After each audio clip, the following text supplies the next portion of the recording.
Divas dienas 24. un 25. novembrī norisinājās Augšdaugavas novada starptautiskais basketbola turnīrs veterāniem Augšdaugava Cup 2023.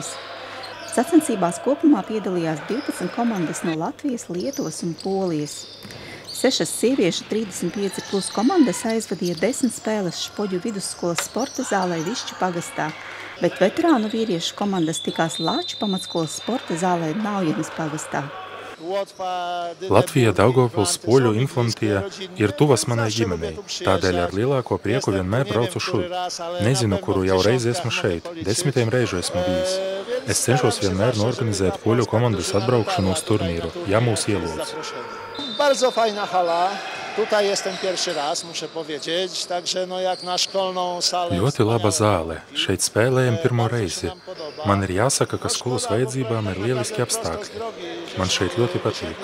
Žēl, ka mums pirmo spēli bija jāspēlē uzreiz pēc 11 stundu gara ceļa. Laikapstākļi arī nebija īpaši labi, taču sākām jau turnīru un saimniekiem bija iespēja mūs sakaut. Mūsu novada sieviešu komanda pirmajā spēlē zaudēja komandai Cēsis Vieno, taču nākamajās 3 spēlēs, kuras tika izspēlētas ar lietuviešu komandām un Dinamo Rīga, pārsvaru guva Augšdaugavas komanda. Līdzīgi arī Augšdaugavas veterānu vīriešu komanda spraigā cīņā pirmajās 3 spēlēs izcīnīja uzvaru, taču piekāpās vecuma ziņā jaunākajai lietuviešu komandai Suderva no Viļņas reģiona. Rezultātā sieviešu konkurencē 3. vietu ieguva Dinamo Rīga, 2. vietu Augšdaugava, bet 1. vietu izcīnīja komanda Cēsis Vieno. Vīriešu konkurencē 3. vietā Sohačev no Sohačevas Polijā, 2. vietā tāpat kā sievietēm Augšdaugava, bet 1. vietu sīvā cieņā ieguva Suderva spēlētāji no Viļņas reģiona Lietuvā.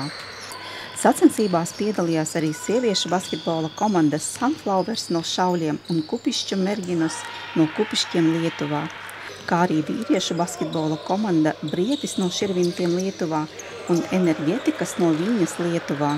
Novadam ir ļoti svarīgas sacensības, kad mēs varam sasaukt savus draugus gan no Lietuvas, gan no Polijas un kopā uzspēlēt basketbolu. Jā, varbūt mēs neesam jauni, bet gribētos, protams, arī parādīt mūsu jauniešiem, ka basketbols ir dzīves novadā un ir sevišķi šī laikā, kad Lāču pamatskolā un Špoģu vidusskolā ir atjaunotas basketbola sekcijas, lai tiešām jaunatne arī pēc 11 gadiem varētu turpināt šo sporta veidu un arī varbūt līdzīgi kā mēs jau drusku vecākā vecumā vai kā pieauguši puiši spēlētu Latvijas sacensībās vai arī tādās pašos turnīros brauktu gan uz Poliju, gan uz Lietuvu. Turnīra organizatori pateicas par atbalstu uzņēmumam Latgales piens un Latgales alus.